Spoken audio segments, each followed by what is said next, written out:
Oi, gente, eu sou a Amit. E desculpa se por acaso eu estiver olhando para o lado errado, é porque a tela tá invertida para mim. E aí, como é que vocês estão? Eu sei que eu tô bem atrasada com a resenha de Vermelho Negro, a segunda parte. Na verdade, eu já gravei esse vídeo para vocês e só ainda não coloquei no ar porque, né, compromissos e problemas e etc. Mas eu juro que vai ao ar ainda essa semana. E, gente, eu adorei o livro, eu adorei, mas eu conto todos os detalhes lá no vídeo. E eu também já lancei resenha da primeira parte, eu vou deixar aqui linkado para vocês assistirem. E em ritmo de carnaval, eu sou do bloco da preguicinha. Nada contra o carnaval, de longe, adoro um bom feriado. Até porque todos nós precisamos de descanso, né? E durante esse carnaval eu acabei achando aqui nessa estante esse livro aqui perdido do Paul Auster. E no dia 3 de fevereiro foi aniversário do Paul Auster e olha que grata surpresa. Eu achei essa biblioteca aqui é do meu pai, não é minha. E eu achei perdido aqui esse livro que se chama O Caderno Vermelho. Na verdade, o título original dele é The Red Notebook True Stories, então são histórias reais. E que livro delicioso, gente. Do Paul Auster eu não conhecia nada além do Livro das Ilusões e do 4321, que talvez seja a publicação mais recente dele. E esse caderno vermelho é super fininho, pequenininho, é da Companhia de Bolso, então eu li em menos de uma hora. E nossa, foi aquele calorzinho no coração. Foi o livro certo, no momento certo. Eu adoro quando isso acontece. Eu não sei muito bem classificar esse livro, não sei se são crônicas ou se são diários.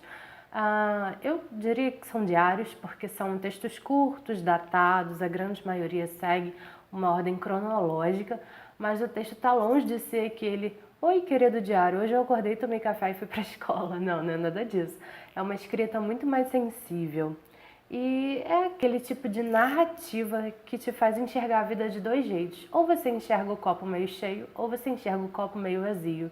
Porque a vida é isso, é um bolo de grandes imprevistos, a gente não pode controlar o acontecimento das coisas, por mais que a gente tenha planos, às vezes tudo foge dos nossos planos.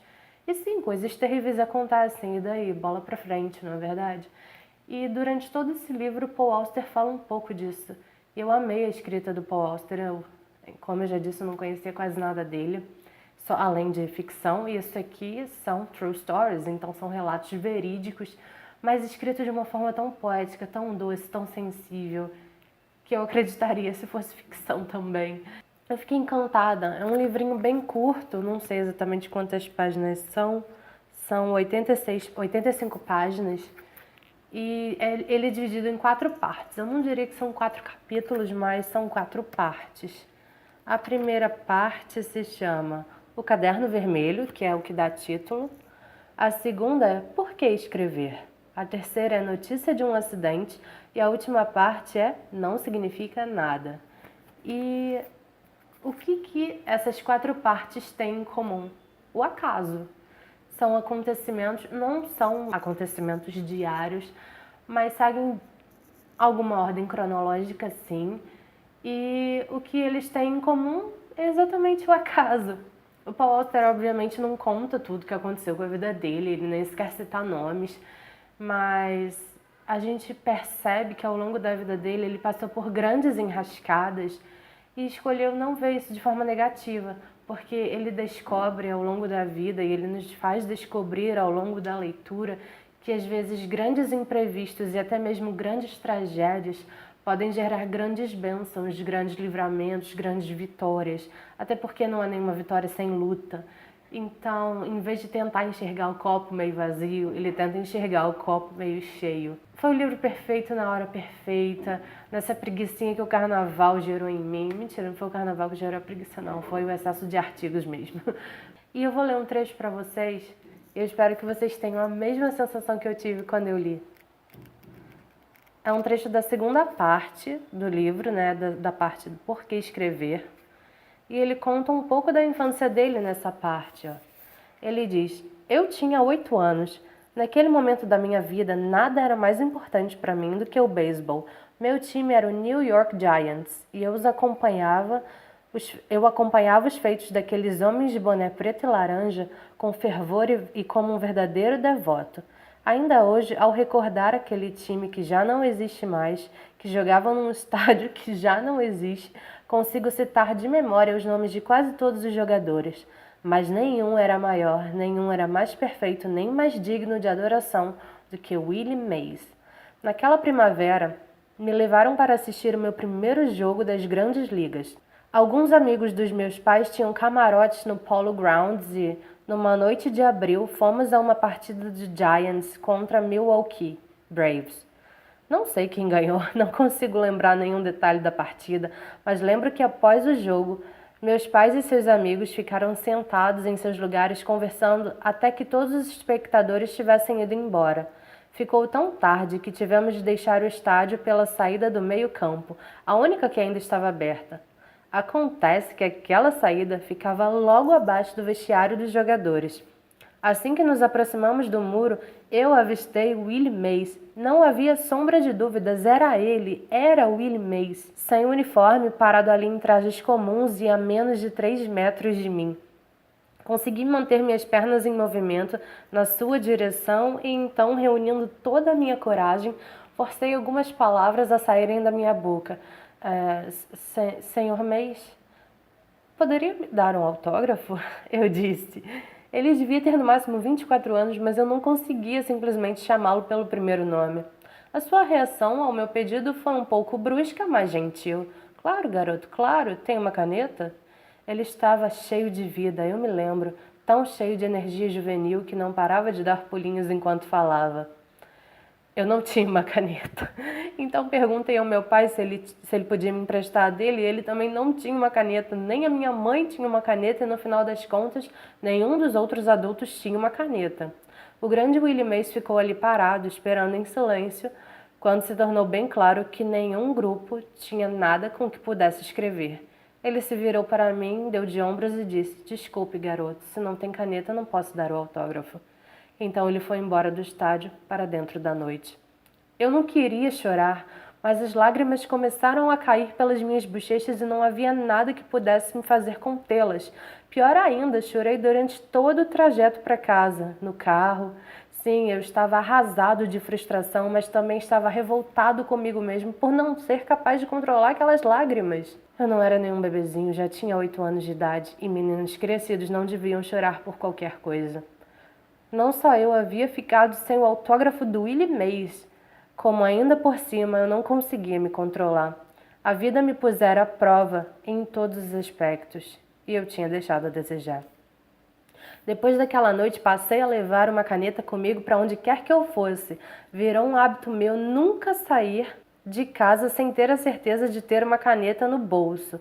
Não que eu tivesse planos específicos para a caneta, mas eu não queria estar desprevenido. Eu tinha sido apanhado de mãos vazias e não iria deixar que acontecesse de novo. No mínimo, os anos me ensinaram isto: que se você tem uma caneta no seu bolso, há uma boa chance de que um dia se sinta tentado a começar a usá-la. Gosto de dizer isso para os meus filhos. Foi assim que me tornei escritor. Gente, eu achei isso tão genial que ele perdeu o autógrafo, mas o hábito de levar a caneta para onde quer que fosse o fez escrever pequenas coisas onde quer que ele estivesse, e graças a isso ele se tornou um escritor, com diversos livros lançados e 3 grandes best-sellers mundiais, e é inspirador. E foi uma grata surpresa, foi um presentão ler o Caderno Vermelho de Histórias Reais do Paul Auster. Eu só tenho uma coisa a dizer: se é The Red Notebook, se é o Caderno Vermelho, por que a edição não poderia realmente imitar um caderninho vermelho? Não custava nada. Poderia me fazer entrar mais na cena de que eu realmente estava lendo, talvez o Diário do Paul Auster, não sei. E só para terminar, eu vou ler um pequeno trechinho da primeira parte em que ele foi com uma amiga colorida, né? Uma amiga dele pelo qual ele se interessava. Eles foram para a França passar uma temporada, fazendo pequenos trabalhos, né, para sair da sua zona de conforto. E isso gerou na vida dos dois grandes perrengues, mas também grandes histórias para se contar. Ele diz que o final da viagem foi, sim, extremamente difícil, e ele escreve: os tempos mais difíceis para mim e Ellie é a amiga dele, como eu disse, ele não cita nomes, mas se você quiser ler a biografia dele, você sabe qual é o nome da primeira esposa dele, que começa por Ellie, não é verdade? Os tempos mais difíceis para Ellie e eu foram o final do inverno e o início da primavera. Os cheques das editoras não chegaram na data prevista. Um dos cães foi roubado e pouco a pouco fomos obrigados a nos virar como podíamos, atacando o restante do estoque de comida na cozinha. No final não havia sobrado mais nada além de um saco de cebola, uma garrafa de óleo de cozinha e um pacote de massa para a torta que alguém havia comprado antes mesmo de nos mudarmos para aquela casa. Uma sobra mofada do verão anterior. Ellie e eu aguentamos a manhã inteira e até o início da tarde, mas lá pelas 2h30 a fome havia nos vencido e fomos para a cozinha preparar a nossa última refeição.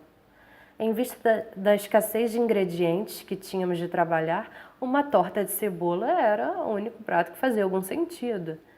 Depois que misturamos e ficou tudo pronto, deixamos no forno pelo tempo que nos pareceu suficiente. Tiramos de lá, pusemos na mesa e nos servimos com voracidade. E contra todas as nossas expectativas, nós dois achamos a torta deliciosa. Acho até que chegamos ao ponto de dizer que era a melhor refeição que havíamos provado em toda a nossa vida, mas sem dúvida foi só um artifício, uma frágil tentativa de manter o nosso ânimo elevado. Depois de mastigar um pouco mais, no entanto, logo veio a frustração. De modo relutante, mas muito relutante mesmo, fomos obrigados a reconhecer que a torta ainda estava crua, não havia sido completamente assada e o recheio estava frio demais para ser comido. Não havia nada a fazer senão colocá-la de volta no forno por mais uns 10 minutos. Levando em conta que a fome que estávamos sentindo era grande e o fato de que nossas glândulas salivares tinham acabado de ser acionadas, abdicar da torta não foi nada fácil. A fim de reprimir a nossa impaciência, saímos de casa para dar uma volta, imaginando que o tempo iria passar mais depressa se nos afastássemos do cheiro delicioso que vinha da cozinha. Pelo que me lembro, demos 1 ou 2 voltas em torno da casa. Talvez tenhamos conversado alguma coisa mais animada sobre sei lá o que, não consigo me lembrar, mas seja lá o que tenha acontecido e seja lá quanto tempo tenhamos ficado fora de casa, o fato é que na hora em que entramos de novo na cozinha, estava cheio de fumaça. Corremos para o forno e puxamos a torta para fora, mas já era tarde demais. Nossa refeição estava morta. Tinha sido incinerada, queimada até virar uma massa carbonizada e empretecida, e não dava para salvar nem um pedacinho sequer. Hoje a história pode até parecer engraçada, mas na época não teve graça alguma. Nós havíamos caído num abismo escuro e nem eu nem ela conseguíamos imaginar um jeito de sair dele. Durante todos os anos em que batalhei para ser um homem, não creio que tenha havido um momento em que me senti com menos vontade de rir ou de fazer piadas.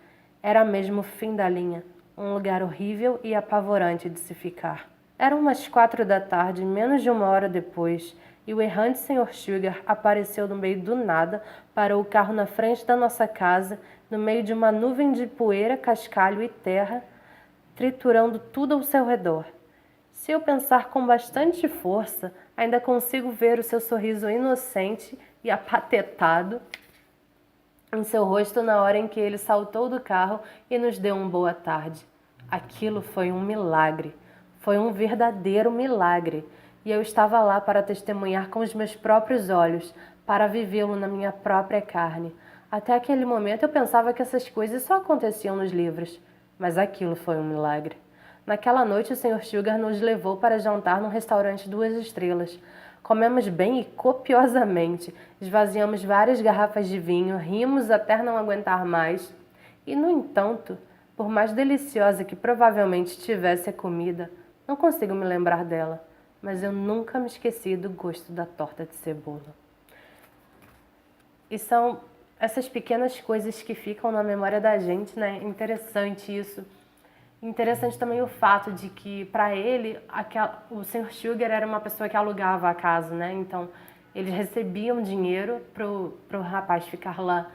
E o Sr. Sugar já não aparecia há tanto tempo e eles não tinham mais um centavo sequer para comprar alimentos. Um dos cachorros havia sido roubado, não tinha nem mais ração para alimentar os cães. E o Sr. Sugar chega sem avisar, sem marcar horário, sem perguntar se tinha vaga na casa. E não só se hospeda, dando a eles o dinheiro que eles necessitavam, como também leva-os para jantar. Realmente foi um milagre.